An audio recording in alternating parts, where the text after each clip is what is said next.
In the previous episode, we started a timeline that chronicled the parallels between the ancient Roman Empire and the United States of America today. When we left off, the Roman Empire was deteriorating thanks to the inflation caused by deficit spending on war and public works. Their government was constantly making things worse by meddling with their economy. Now, their empire was stretched to its limit and under constant attack from barbarians. The ongoing cost of war, plus the huge amounts of deficit spending, was bringing Rome to its knees. Now we're going to continue our journey through to the fall of Rome and learn of more striking parallels with the United States along the way.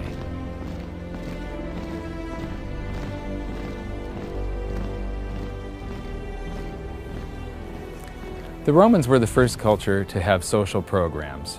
The Athenians had great public works, and they had the expense of war. But in Rome, they had the expense of all their great public works. They had the expense of massive armies occupying foreign lands, and they had the expense of social programs. During the end of the Roman Empire, Rome's population was approximately 1 million people, and 200,000 of them, 20%, were receiving daily distributions of wheat. That's welfare. As their empire decayed, Roman leaders employed a tactic called bread and circus to keep the public distracted and placated. The bread refers to the free grain, also known as the dole, and circus translates to the games that would be held here in the Colosseum with free food, wine, and rather violent entertainment. I find it absolutely fascinating to try to imagine what was happening here nearly 2,000 years ago. These seats would have been filled with people eating and drinking, many would be yelling for their favorite gladiator, and a good portion of the audience would have been mindlessly drunk. The emperors and elite watching from up on high? What a scene! So the Colosseum is a great example of both the huge expense of Roman public works and the endless deficit spending they carried out to pay for supposedly free stuff. But is there such a thing as a free lunch?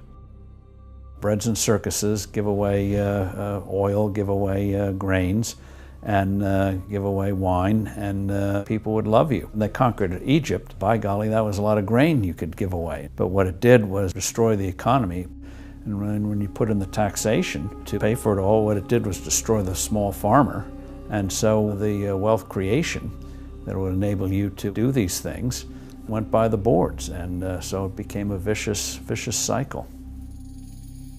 So now let's continue filling in our timeline from the previous episode so that we can keep track of where we are in this story. Welfare, bread, and circus were basically distraction tactics used by the ruling elite who would offer promises of free stuff to ingratiate themselves with the public. There's a famous quote from the satirist Juvenal who summed up the situation very succinctly. Give them bread and circus, and they will never revolt. The citizens felt like they were getting these things for free when they were actually paid for by a crushing double blow of continuous currency debasement and increased taxation. In the end, the only way that the Roman rulers could enforce this tax collection was by doubling down on their stifling bureaucracy. The size of their government compared to the private sector exploded. Business became incredibly difficult, and many simply gave up. Steve Forbes just mentioned how difficult the situation became for farmers, or husbandmen as they were referred to in the past. Here's a quote that backs that up from Lactantius around 300 AD. There began to be fewer men who paid taxes than there were who received wages, so that the means of the husbandman, being exhausted by enormous impositions, the farms were abandoned, cultivated grounds became woodland, and universal dismay prevailed.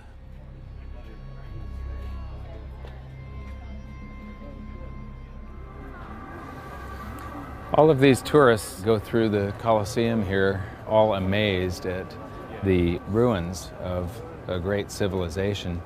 And I have to ask myself, are they asking themselves, what happened to these people? Why did this thing fall into ruin? Everybody goes and they buy these trinkets at the gift shops and postcards and books, and they have their pictures taken here and there. I don't think any of them are thinking about the fact that most countries on the planet are doing exactly the same thing today. Most of what Americans know, I fear, is what movie stars are doing, what sports stars are doing, and what occurred on the last installment of Jerry Springer or some other reality show. And the food stamps are not even food stamps anymore. They give you a credit card that you can buy your food with, so that you look like you can actually afford to eat as opposed to living off the dole. It's very similar. People's relationship to money in a country like America, the biggest economy in the world, is based entirely on the benefits they get from consuming and consumerism. And right now, you have an era of popularization of drugs that are being used, like Prozac and other drugs, that people are taking massive quantities of while they're consuming popular culture for instant gratification. So instant gratification enhanced by drugs with a consumer culture with easy credit. So people are literally high all day long. They're consuming, they're on drugs, they've got cheap sugar, they've got cheap high fructose corn syrup in America thanks to those massive government subsidies. So they're basically spinning their tits 24/7, 365. Now, as soon as that value proposition changes, and you're not getting high as easily as you did yesterday, the cost of getting blitzed out of your skull on cheap drugs, cheap sugar, and cheap entertainment tips to an actual cost where you've got to actually put in a day's labor, then you're going to see social unrest. Then you're going to see real change, because those people suddenly are going to be facing reality without the benefit of being on drugs. And that's going to be a day when suddenly this economic model of consumption at the expense of humanity comes to a screeching halt. So the ancient Romans had welfare, bread, and circus. Today, the USA has welfare and mass distraction. We've had the Colosseum-like venues for our games and theater for a long time, and now we also have people filling these Colosseums to watch digital gladiators battle each other in virtual esports events.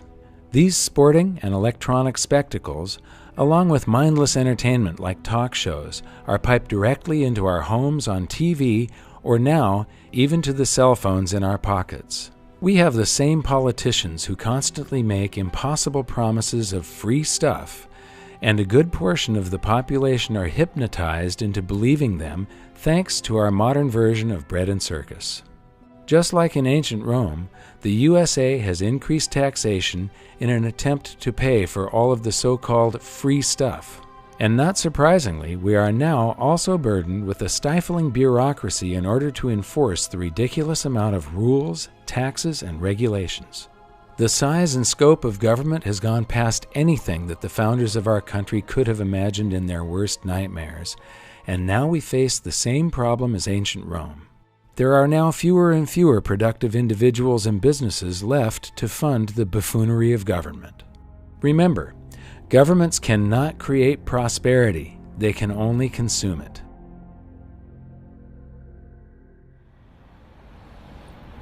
Now we're going to take a side trip so that I can show you some of the real-world effects of all this excess bureaucracy. We're going to meet a new friend who belongs to the group of people who suffer the most under burdensome laws and taxation: small business owners and entrepreneurs. These individuals are the lifeblood of an economy, and when a government stands in their way, it stands in the way of progress, choice, and a higher standard of living for us all.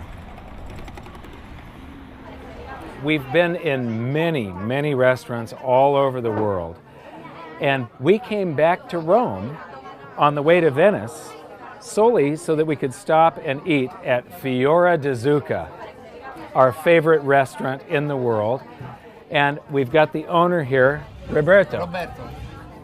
We believe that government is very poor at doing things, and that if government was running your restaurant, it would not be exceptional. We agree. He agrees, and I do too. One of the things that we feel is sort of difficult and dangerous these days is that people are very upset with the economy and they want the government to do something about it. And I believe that the best thing that government could do is to make it easier for small businessmen like you to do your job. This is what makes the economy good. E le personalità come Assolutamente le vero. vostre. Infatti il governo, Absolutely lo Stato true. The government and the state non aiuta assolutamente. is really not Il nostro helping settore the non small viene business assolutamente in aiutata. any way. Dire, se io avessi un aiuto politico, se If avessi un I aiuto had dello had Stato, government io help, avrei la voglia di aprirne uno, due, it could 10. probably open more of them. You don't need government money, though. What you need is just for government to get out of the way and make it easier to go into business. Not so many rules, not so many taxes, right? Dice sì, a questo punto non è neanche più un discorso di capitale, è un discorso di amministrazione e di tasse. Exactly. Yeah. In ancient Rome, the government was telling you how much you could pay your workers, and no more, no less.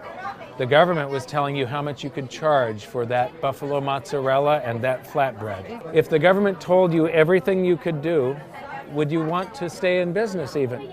Assolutamente no. Yeah. Absolutely not. Diventa un McDonald's totale. It just becomes a big McDonald's for everybody. Yes. This is the problem. Right. This is the problem. We live in a state we call the People's Republic of California because the government has made so many rules. It is becoming very difficult for a small businessman. Sta mettendo proprio i bastoni nelle ruote della piccola azienda. Ma anche qua in Italia.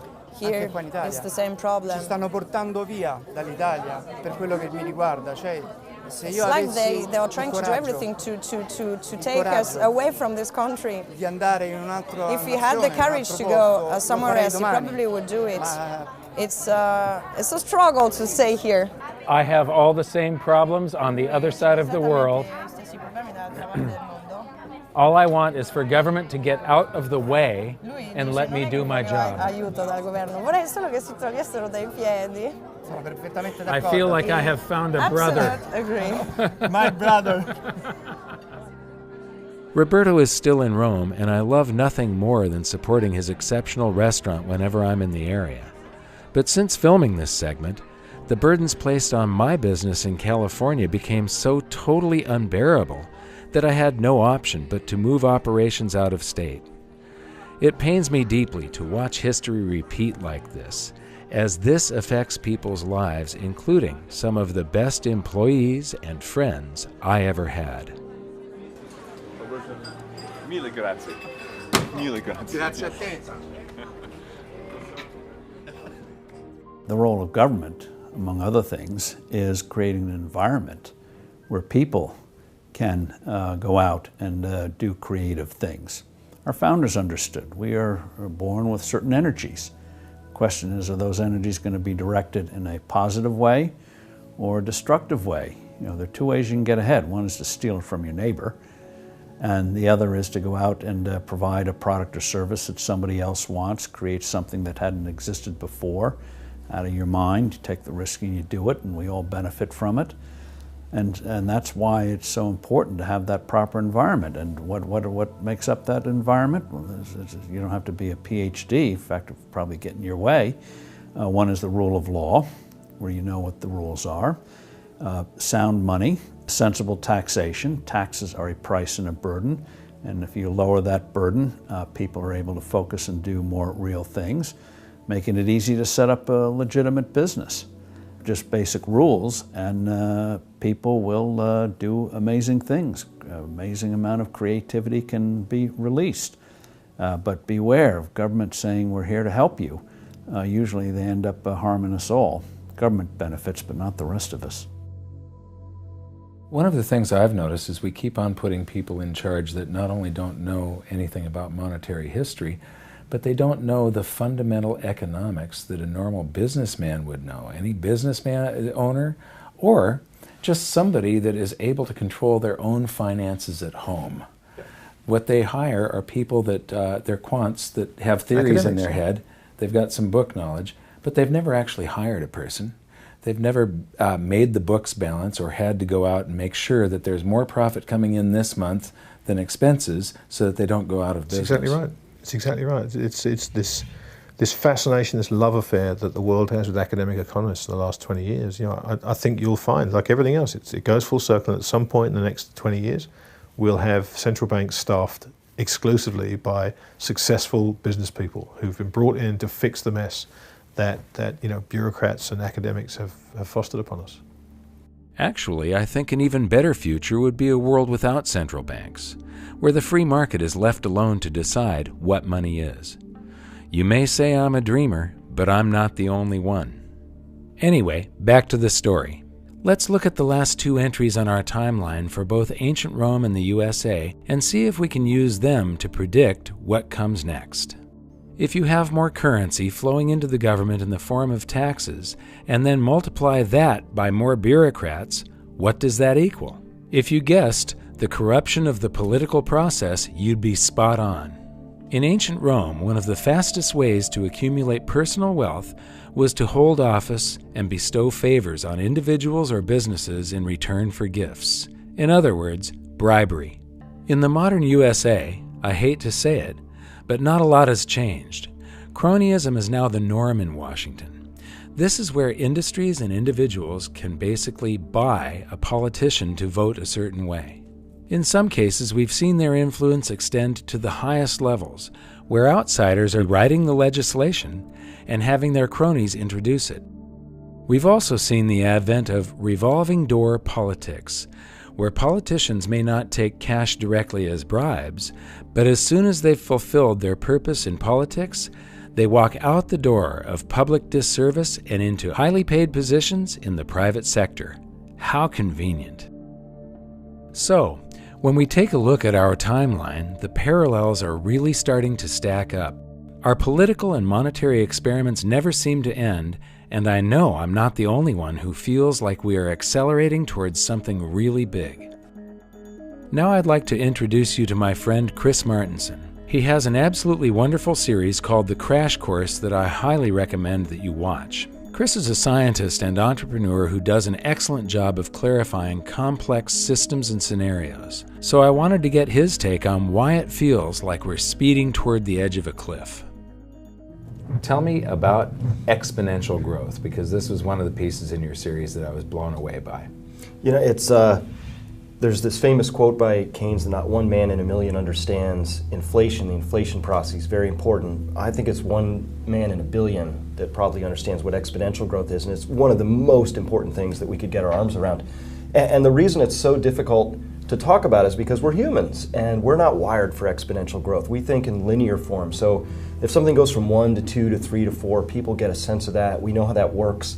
But when something goes from 1 to 2 to 4 to 8 to 16 to 32 and just mushrooms off, well, it's much harder to understand it, and we're surrounded by exponential growth. It's in our economy, it's in our monetary numbers, it's in our debt numbers, it's in environmental statistics, it's in how rapidly we're depleting things in an inverse exponential decay, it's in everywhere we're surrounded by it. So understanding is really critical. So I have a couple examples to help people understand what exponential growth is and why it's so hard. So if I had 2 erasers, and I said, all right, I'm going to give you $100 based on how evenly you can bring these 2 erasers together, nice even speed, you'll do a great job at that, right? You'll win $100 from me every single time. But now let's replace them 2 big heavy magnets, you know, neodymium magnets, maybe from a Tesla coil, you know, something really awesome. And you'll do what everybody does. All of a sudden they'll snap together, right? And it's because these magnets are pulling together with exponential force. And even though you might be physically capable of controlling that, your mind and your muscles and your neurons won't be able to wire that up. I'll give you 100 shots and it'll still be doing this because we just aren't wired for that. Another exponential example that really helps bring this home. Do you have a park, like a favorite park that you wouldn't mind see getting ruined? How about, I think they're going to decommission Candlestick Park in San Francisco. Perfect. Area. All right, let's use that as an example. So here's the thought experiment. Imagine I have a magic eyedropper, and it's magic because the drop of water that comes out of this eyedropper will double every minute. So after 1 minute, you get 2 drops, and after 2 minutes, you get 4 drops, and after 6 minutes, you can fill the thimble up, right? All right, so let's do 2 things. We're going to make this part watertight. and I'm going to handcuff you to the highest row of bleacher seats. And let's start this tomorrow, 12 o'clock. You're handcuffed up in this highest row of bleacher seats, and I go down right into the center of the field, and I put one of these magic drops down. Now, here's the question. How long do you have to escape from your handcuffs, knowing that this park is going to fill up with water? Okay, one drop, and it's got to fill the entire park. How about a day? A day. Good, that's close. What if I told you the answer is 50 minutes? Wow. You can think 51 minutes, if you want to get rid of the skepticism, right? Mm-hmm. So that's amazing, right? Just 50 or 51 minutes, and it's all over. The whole park is full. That's not the important question. Here's the important question. At what time is this park still 97% empty space? It's not filled with water. And do you realize the seriousness of your predicament? Well, I know it would be half full 1 minute before my predicament. So, I don't know, 10 minutes? It's 5 minutes. 5 minutes, okay. So if we go back just 5 minutes in time, there's a little bit of water in the infield. And then 5 more minutes, and it's over. And so when I look at this, I look across the world and I think, okay, from all of human history until 1960 to put the first 3 billion people on the planet, and then just 40 years to put the next 3 billion people on the planet. And this is important because the Earth is our stadium, and we're living through one of the most extraordinary periods of human history. Not just American history, not just in our personal lifetime history, but human history, because you and I will be alive during a time when human population will have fully tripled from roughly 3 billion to 9 billion if we live to ripe old ages.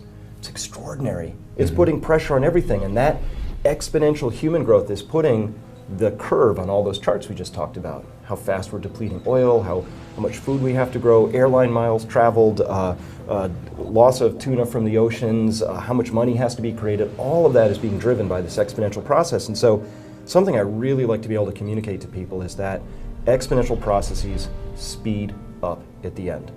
So if anybody watching this has the sense that maybe things are going faster and it's harder to keep up with events, and wait, what's happening in Europe, it seems to be crumbling fairly quickly, that's because we have all these exponential processes converging on this one moment in time, and yes, things really are speeding up here and now. The system they have is failing. It's falling apart. Keynesianism won't work. To me, we're in the beginning stages of what happened to the Soviet system. We may be like at 1987 in the Soviet system, where 2 years later, 4 years later, it was gone. And that could happen to us. And as long as people will still use the dollar, that's going to continue. But we're getting dangerously close. And the end stages of a currency system comes rapidly. So even though we've been slipping and sliding for 100 years, our dollar is now worth 2 cents over 100 years. That's pretty much of a crash, but it isn't a crash in the sense of going off a cliff. And I believe that history shows that currencies eventually can go off a cliff when a false confidence is just dissipated. And we have a confidence, but it's based on all false notions and maybe out of desperation, a lot of rigging. But anyway, it's still working. The dollar, although weaker as an international currency, still works. But that is what we, as a people, and not only the United States, around the world, have to fear, because it will affect the whole world when this comes. And this is why this issue, for me, is so important. We are in big trouble, and there's just no way out. And I am sorry to say about that. And I love my country, and I'm sick to death about what's happening to it because of morons in government and a big bunch of morons in academia who let the Federal Reserve do what it did. It's all so simple. It could have all been prevented, but just by following the damn Constitution. Money shall only be silver and gold. How simple can it be? It's less than a dozen words. And all you got to do is follow that. Yeah, we have got a prayer. We haven't got, only people who got a prayer are the people who are buying silver and gold today. You and me. What amazes me are the stark similarities between ancient Rome and today. Once again, we're debasing the currency to pay for war, social programs, public works, while we keep the society placated with bread and circuses, football, sports, American Idol, Dancing with the Stars. Our government keeps on getting bigger as our military aspirations expand our empire. Congressman Ron Paul recently stated that we have over 900 military bases in 130 countries. That is an empire. And that brings us to one of the most dangerous parallels between ancient Rome and the USA, the excessive influence of the military on government. Rome's elite realized very early on that keeping the military happy was of the utmost importance if they were to either gain or stay in power. As a result, the military grew in size and attained high levels of leverage throughout politics. In today's USA, we spend trillions of dollars on our military, and it has grown into a behemoth. Much of the revolving door politics mentioned earlier comes as a result of the massive deficit spending that we pump into so-called national defense. Our country has become a war machine. We are on offense, not defense, and there is now an entire industry reliant on keeping things this way. And it's not as though we haven't been warned about this. In fact, alarm bells have been ringing for longer than 50 years. I'd like to show you part of a very important speech from the year 1961. President Eisenhower had just served 2 full terms in office, and he was just about to hand over the presidency to John F. Kennedy. Despite his own military background as a 5-star general and the supreme commander of the Allied forces in Europe during World War II, Eisenhower chose one of the most important moments of his presidency, his own farewell address to the nation, to warn America of the dangers of the corrupting influence of what he famously termed the military-industrial complex. Until the latest of our world conflicts, the United States had no armaments industry. American makers of plowshares could, with time and as required, make swords as well. But we can no longer risk emergency improvisation of national defense. We have been compelled to create a permanent armaments industry of vast proportions.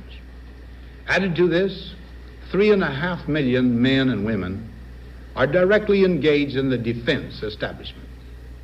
We annually spend on military security alone more than the net income of all United States corporations.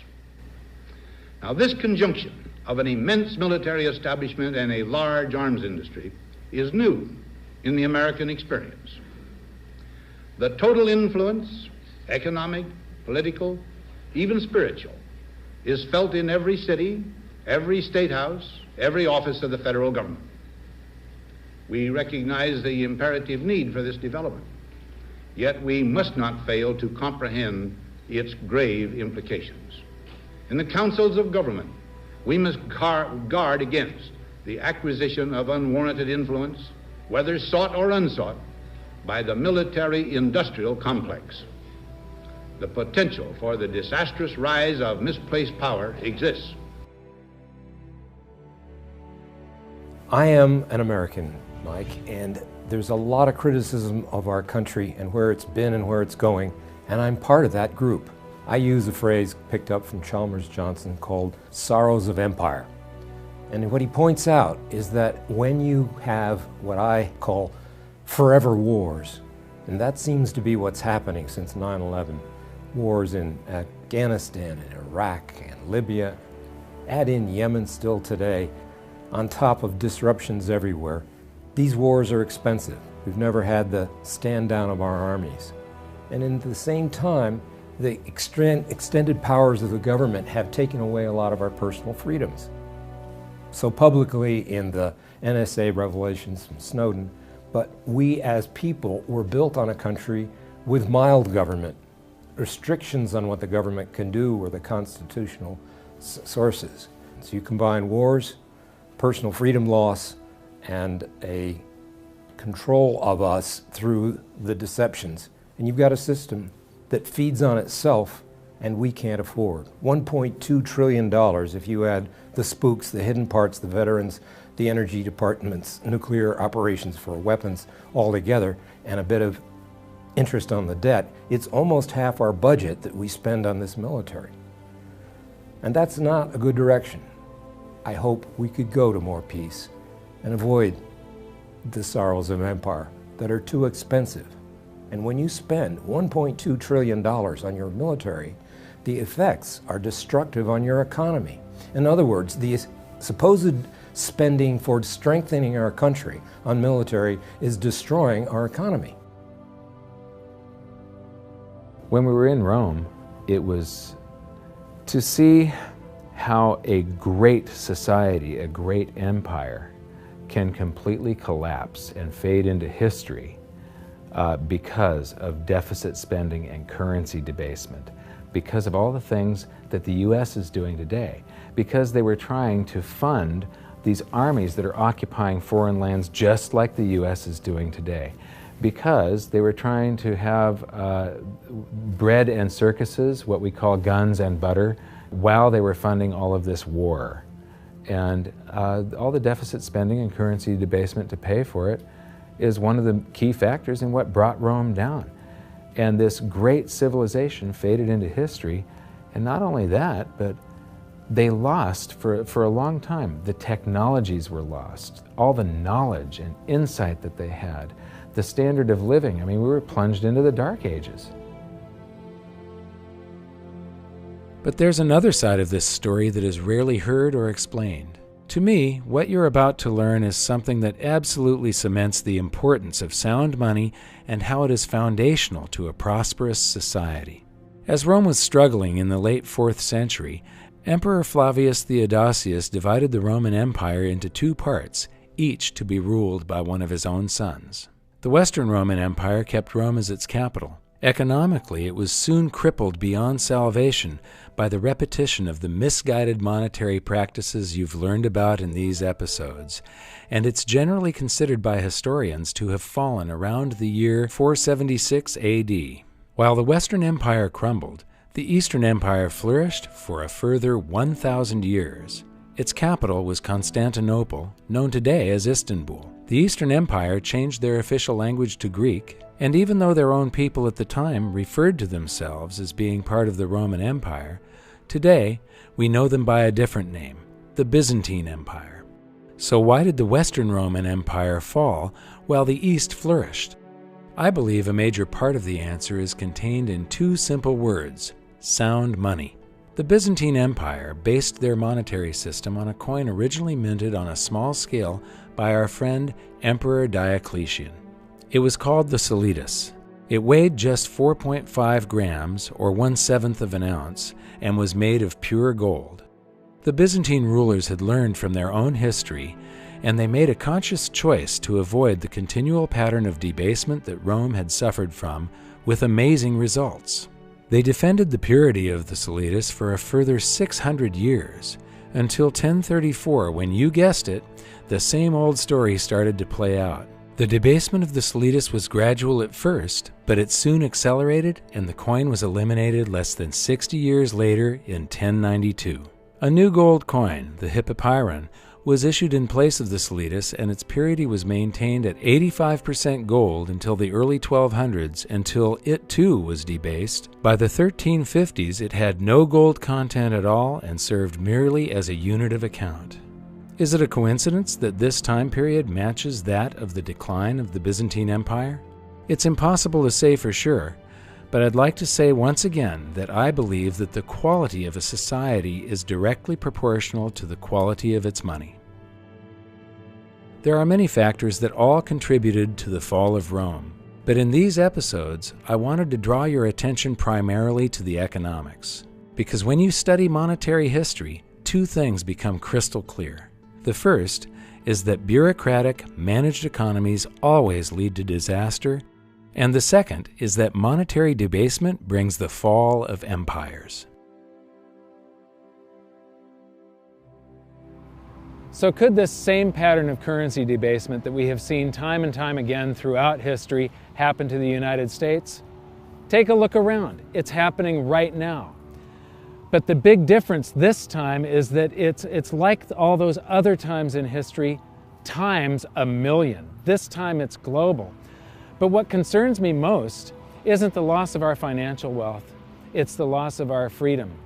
all of this meddling in the free markets that they have done, and the price that we are going to pay because of that meddling is going to cause a loss in confidence in the free market system and capitalism. We don't have free markets, and we haven't had since 1913. You cannot have free markets if you don't have free market money. The currency is 50% of every transaction there is in society, and if you have a small group of men at the central bank having a meeting each month, in the United States it's called the Open Market Committee, the FOMC, deciding how much currency there's going to be in the system and what the cost of that currency is, the interest rates, that's a manipulated market by definition. You've got a few people deciding what it's going to be. That's 50% of every transaction. Therefore, there is no transaction in the society that isn't manipulated. So we don't have, when people say that the free markets are failing, we do not have free markets. When people say that capitalism is failing, we don't have capitalism. We've got cronyism. We've got special favors being granted by Congress to the people that lobby them, and it skews the economy and warps the economy and creates all of these artificial bubbles that end up popping, and then everybody loves living in a bubble, so they just want the Fed to create the next one. What's happening in Washington doesn't indicate that all of a sudden they're going to gain in wisdom and make the tough choices, which is sort of like getting somebody off drugs, you know, and people don't want to quit the drugs. And our system is based on debt and inflation, and they're not going to wean themselves off. So we have to anticipate there's going to be a major collapse. But then the big question is, are we going to have a greater move toward totalitarianism and give up all our freedom, or are we going to say we still have a spirit left in this country to say, yes, we overstretched and we know what the alternative could be, and we can build a much better society?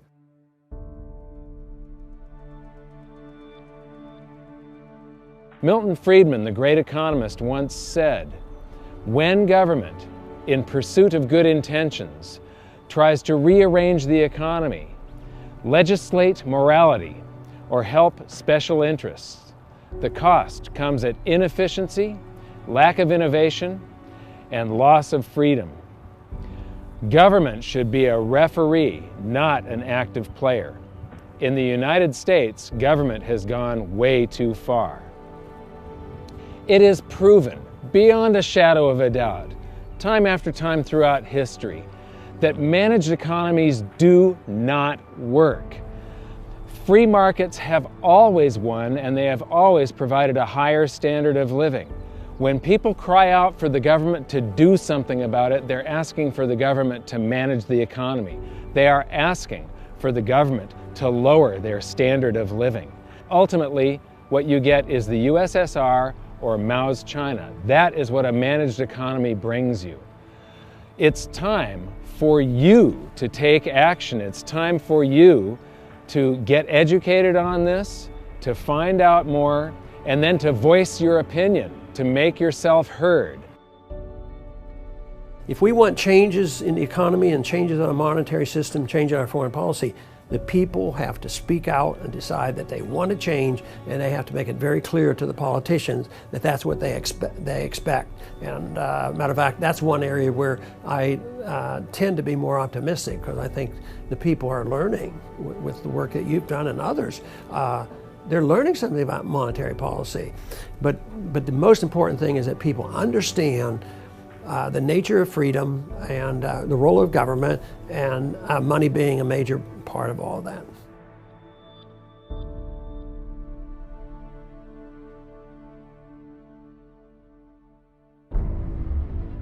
So now that we've seen the economics of the fall of Rome, it's time to take a look at the options in front of us for the USA. Will we choose more debasement, more war, more intrusive government, more cronyism and special interests, more taxation and regulation, and less freedom? Or will we choose sound money, stable foreign policy, restrained government, a level playing field of fair laws for everyone, sensible taxation and regulation, and maximum freedom? I want to thank you for watching this series and for sharing these videos with your friends and family. If you'd like to learn more, join me at hiddensecretsofmoney.com for more interviews and discussions. Much of this episode was based on material from my book, and you can download a copy for free. Until then, thanks for watching, and we'll see you next time.